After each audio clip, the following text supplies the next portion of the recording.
Vamos a contar la misteriosa historia de Giannino Baglioni, que ya vamos a ver quién era o quién pretendía ser.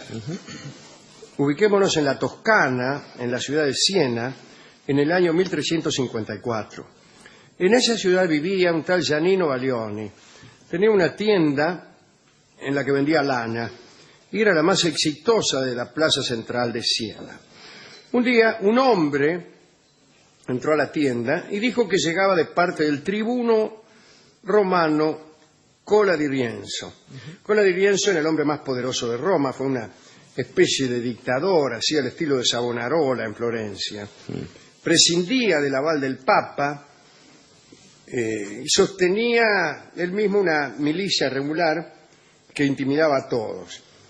Un funcionario adicto a Di Rienzo llegó entonces hasta la tienda de Baglioni. Digamos que la primera ópera que escribió Wagner, me parece a mí, confírmeme algún oyente, se llama precisamente Rienzi, y es una historia que tiene que ver con Cola di Rienzo. Cuando, en fin, después empezó a escribir de otra manera las óperas el amigo Wagner. El caso es que el tipo llegó, ¿no? Y le dijo a Baglioni, al de la tienda, que tenía una carta. Traía una carta. Y en la carta Di Rienzo lo invitaba a conversar con él en Roma acerca de un asunto importantísimo. Baglioni no entendía nada, no podía comprender qué podía querer Di Rienzo de un simple mercader. Pensó que tal vez había vendido a algún hombre de Roma lana apolillada, así se lo dijo al mensajero. Se le respondió que Di Rienzo quería conversar con él sobre un asunto que no tenía nada que ver con su comercio. Giannino Baglioni marchó a Roma intrigado y al día siguiente de su llegada fue recibido por Di Rienzo. Lo primero que este hombre le preguntó a Baglioni fue en qué año había nacido. El comerciante le dijo que en 1316. Entonces Di Rienzo se levantó de su silla, bajó con aspecto solemne los pocos escalones que lo separaban del mercader y se prosternó ante él. Y dijo: me arrodillo ante el rey de Francia. Usted es nada menos que Juan I, el único hijo de Luis X, que todos creyeron muerto a los pocos días de su nacimiento. Y así, por creerlo muerto, el chiquilín subió, después sufrió. Subió al trono Felipe V el Largo, hermano segundón de Luis, en realidad vuestro tío, le dijo Cola di Rienzo. Sepa que milagrosamente ha escapado a la furia de los enemigos. Se ha producido una sustitución. El recién nacido muerto era el niño Baglioni y usted es el rey. El heredero. Ahora, bien, contemos. En realidad Felipe V el Largo verdaderamente sufrió porque murió de peste. Sí, señor. Murió de peste, pero no tiene nada que ver con esta historia. Lo que sí tiene que ver con esta historia es lo siguiente. En 1307 hubo un lío contra los templarios. El rey de Francia era Felipe IV el Hermoso. Y entonces, bueno, tuvo toda una ofensiva del trono de Francia con la complicidad del Papa para apropiarse de todas las propiedades de los templarios. Y quitarles poder, tenían mucho poder. Claro. Tenía mucho poder, desde luego. Entonces lo despojaron hasta que al final, como broche de oro, mandaron a la hoguera al último maestre de los templarios, que ahora me voy a acordar el nombre, pero no importa. Jacques de Molay. Y Jacques de Molay, desde la hoguera, mientras se prendía fuego, tuvo tiempo para maldecirlos a todos.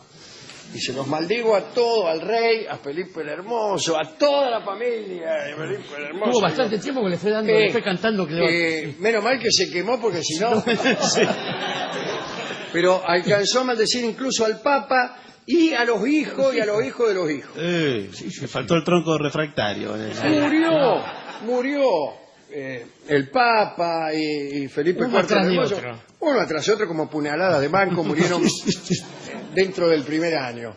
Y también murió el hijo de Felipe IV, que era Luis X. Sí, señor. Y también murió el bebé, el bebé póstumo, digamos así, de Luis X, que era ante el cual parece que se prosternaba Cola Cola di di Rienzo. Rienzo. Lo dijo, no, en realidad ese bebé fue asesinado, pero Fue suplantado, fue fue suplantado. Ahí está. Entonces, el bebé que tomaron por un Baglioni Era nada menos que el era heredero. nada menos que usted, Claro. o sea, el rey de El rey de Francia. Francia. ¡Pah! Su majestad, qué sé yo. Baglioni pensó que el tipo estaba loco, ¿no? Pero Di Rienzo dijo que un monje de París le había llevado todas las pruebas del asunto. Le preguntó a Baglioni si sabía quién era su papá. Todos estos reyes, digo para terminar, fueron llamados después los reyes malditos. Los reyes malditos, Así sí, son señor. conocidos. Muy bien. Entonces Di Rienzo le preguntó a Baglioni si sabía quién era su padre. Y el mercader respondió que por supuesto lo sabía, que se llamaba Guccio da Baglioni, y muy entusiasmado Di Rienzo preguntó por su madre. Baglioni respondió que nunca la había conocido, pero sabía que era francesa. Baglioni entonces le contó que su padre a los 20 años había viajado a Francia por unos negocios, que allí había conocido una francesita que lo había enamorado. Esta mujer había enloquecido poco después de que él mismo naciera, ¿no? Por lo que la abandonó en Francia y regresó a Siena, donde creció y donde se convirtió en un famoso vendedor de lana. Cola di Rienzo contó lo que creía era la verdadera historia del mercader. Dijo que su madre se llamaba María de Crecy, que había muerto hacía poco, y en sus últimos días de enfermedad tomó confesión con un tal padre Jordan, le explicó por qué durante las semanas que siguieron el nacimiento del niño parecía haberse vuelto loca. En realidad se mantenía silenciosa y triste porque su verdadero hijo había muerto y el que ella tenía era ajena. Guardaba un secreto notable. Había participado de la sustitución del nacido Juan I y el propio Juan era el que había vuelto con el viejo da Baglioni a Siena. Bueno, Sí, o sea, es usted. claro, chao. El rey Luis X, si quieren le cuento cómo era la historia en Francia, Sí, sí. se había casado en segundas nupcias con Clemencia de Hungría. La primera fue con Margarita de Borgoña. Ujú. Y no había tenido descendencia y la había descubierto en una especie de infidelidad y la había encerrado en un castillo, ahí se murió, la primera esposa. Bien. Segunda esposa, Clemencia de Hungría, y ahí él se muere. Se muere como se mueren casi todos estos tipos. Algunos dicen que por mucho hacer el amor, Sí. y otros porque tomaron agua Agua después de fría. un partido de pelota, se lo juro. Sí, sí. Bueno, el caso de Felipe IV. Claro. Entonces, así viene cuando algunos dicen, en realidad le dieron un paquete de garrapiñadas envenenadas. Da lo mismo. A falta de autopsia y de recursos. Incluso la medicina tenía bastante Claro. poco Bueno, prejuicio para diagnosticar. murió, dejó embarazada a Clemencia y Y palmó. en la familia real muchos estaban indignados. Felipe, el hermano de Luis, que por entonces era regente, quería acceder al trono y ese embarazo de última hora, si nació un varón, arruinaba sus intenciones. Nació nomás el varón, tal como hemos dicho, que se consagró rey, era un bebé, se llamó Juan I. Y vivió solo unos días, en 1316. Parece que había sucedido algo horrible.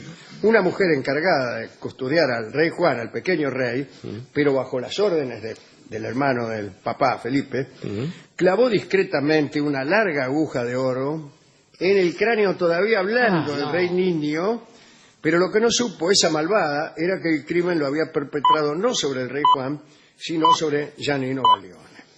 Bueno, todo esto lo contó Cola di Rienzo a Baglioni. Al falso Baglioni. Al falso Baglioni. Di Rienzo terminó la historia, aseguró que era la hora de romper el silencio. Y Baglioni, maravillado, creyó todo enseguida. Imagínense, cuando uno le dicen que uno es rey, uno se lo cree. Se lo hace decir una o dos veces, pero se lo cree. Viene una mina y te dice, sos el más lindo del mundo. Sí. Y te lo crees. Si fuera la inversa, lo hace decapitar. Sí. Ah, sos el rey, sos un lanero. Chao, fuiste. Bueno, y quiso recuperar entonces el trono que le habían quitado. Ya empezó a enojar. Y lo primero que hizo fue volver a la tienda y contarle a su mujer que era el rey de Francia. Imagínense. La mina no le creyó. Hágase la siguiente experiencia. Vuélvase al lecho matrimonial y cuéntele a su esposa que usted es el rey de Francia. Verá como esta no le cree. Y le responde citando a otro personaje histórico. Sí, yo soy... Ahora, después de haber revelado esta historia, Cola-Lirienzi murió asesinado por esbirros de una facción que lo odiaba, que eran muchas. Muchas. Antes le entregó la confesión de su supuesta madre, rubricada por el monje que le había escuchado a Baglioni. Y Baglioni, con su nueva jerarquía, sin protector pero con algunos testimonios, decidió iniciar la reconquista del trono francés. Y se basta de vender tela. Sí, claro. Fue a ver a un delegado del Papa y le dijeron que volviera a vender lana. Por un tiempo lo hizo, pero cuando no pudo soportarlo más, ¿vio cuando uno es rey? Ya, claro. Chao. Queda chico todo.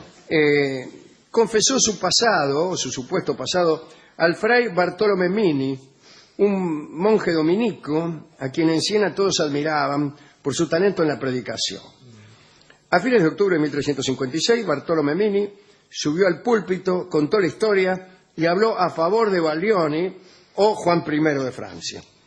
La ciudad de Siena se dividió en dos bandos, los pro y los anti-Baglioni. Los que estaban a favor enviaron una delegación a Budapest ante el rey Luis de Hungría, hermano de la reina Clemencia, la supuesta madre de Juan. Y Luis de Hungría lo reconoció como su sobrino y como rey de Francia. Ahora, cuando le pidieron que actuara con algunas tropas, se negó. Pero el momento parecía propicio.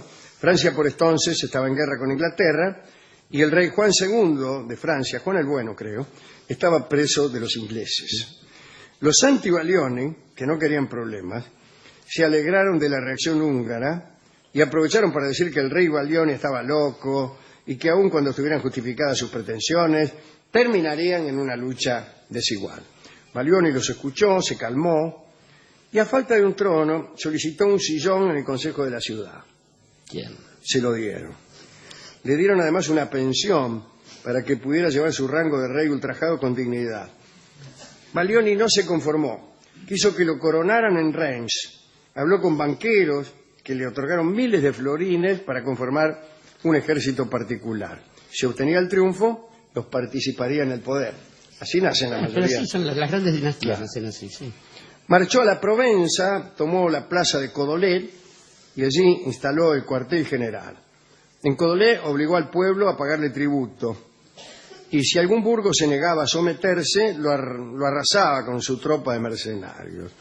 Los hombres de Baglioni abusaron de comilonas y francachillas, vaciaban las bodegas, se unían indiscriminadamente a las damas del lugar. Bueno, ya por entonces la cabeza de Baglioni tenía precio. El senescal Mateo de Gisaldo lo atacó, lo hizo prisionero, lo quiso mandar a Sicilia. En el viaje, Baglioni se escapó, anduvo por las costas de Marsella en busca de una embarcación que lo devolviera a Siena, pero lo volvieron a agarrar. Viajó a Nápoles engrillado y allí terminó, enclaustrado en una fortaleza inexpugnable construida en una islita en la bahía de la ciudad. Y Giannino Baglioni murió en las mazmorras de aquel lugar. Nadie refutó jamás con erudición su historia. Solo el padre de Giannino solía decir que María de Crécy, su mujer, se había vuelto verdaderamente loca y que en su delirio había inventado toda la historia que el monje Jordan tomó por una verdad sin apelación. De todos modos, en el libro de la sacristía de Santo Domingo de Siena se dice que los descendientes de Giannino Baglioni, en el momento en que se los colocaba en el ataúd, llevaban en un hombro, una cruz de paño plateada en señal de que pertenecían al linaje legítimo de San Luis, el rey santo de Francia, Luis IX, ¿no? Sí, señor. Y en verdad pertenecían a ese linaje. Y también hay que decir que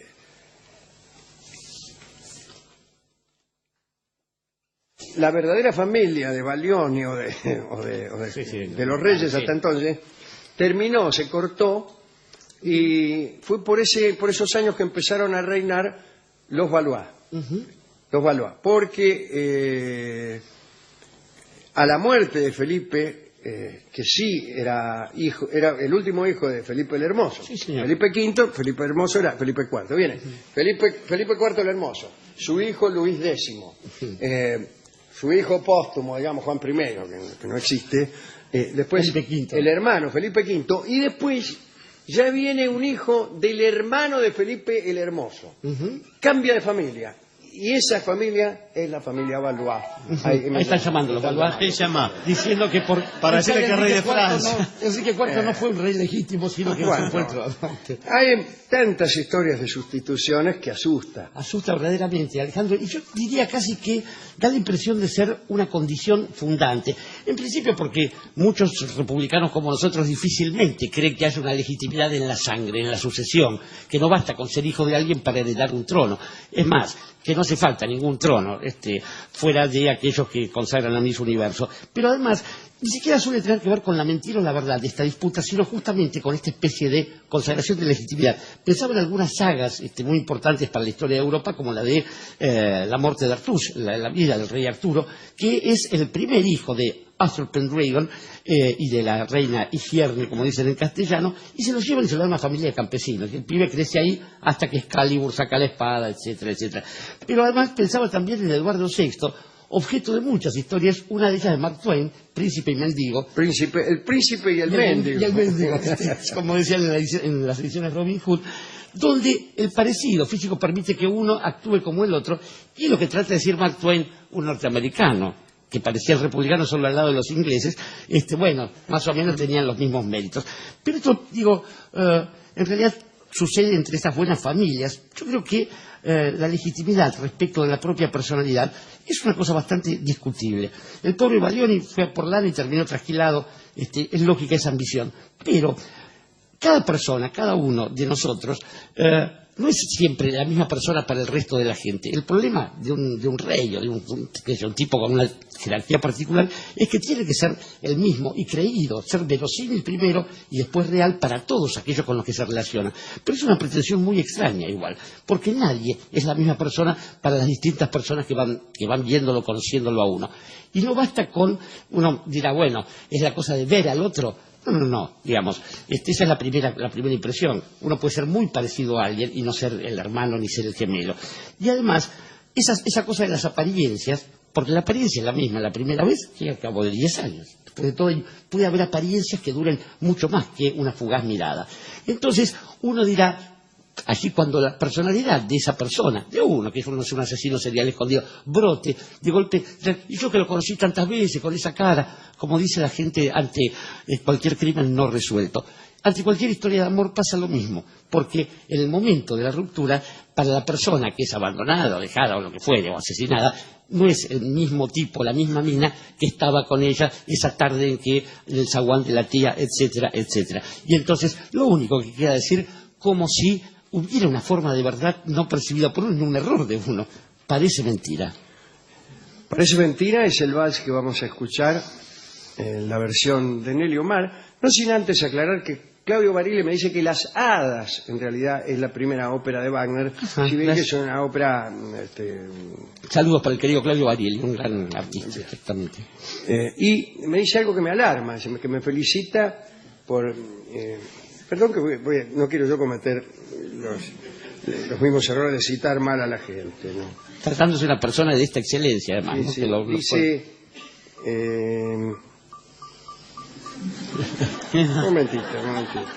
Lo están escuchando, ¿verdad? Sí. Nunca se presentó en vida de Wagner la comedia, la obra. Dice, bravo por tus opiniones sobre la actitud y vocabulario de la nata. No he hecho jamás eso. No me refería a Jorge Lanata. Una vez más, no me refería a Jorge Lanata. Está bien, sino sí. a otras cosas que han sucedido en otros países. Y en realidad al uso de malas palabras en general. Era como un pensamiento a ver qué verdaderamente significaban las malas palabras, cuál era su origen, qué significaba dentro del discurso, etcétera, y que en toda refutación no puede haber una réplica de aquello que se está refutando, ¿no? Así es, también. Bien. O sea que no estaba referido no al lugar. a la nata. Señores, vamos a escuchar a Nelly Omar en este hermoso balsecito que se llama Parece Mentira.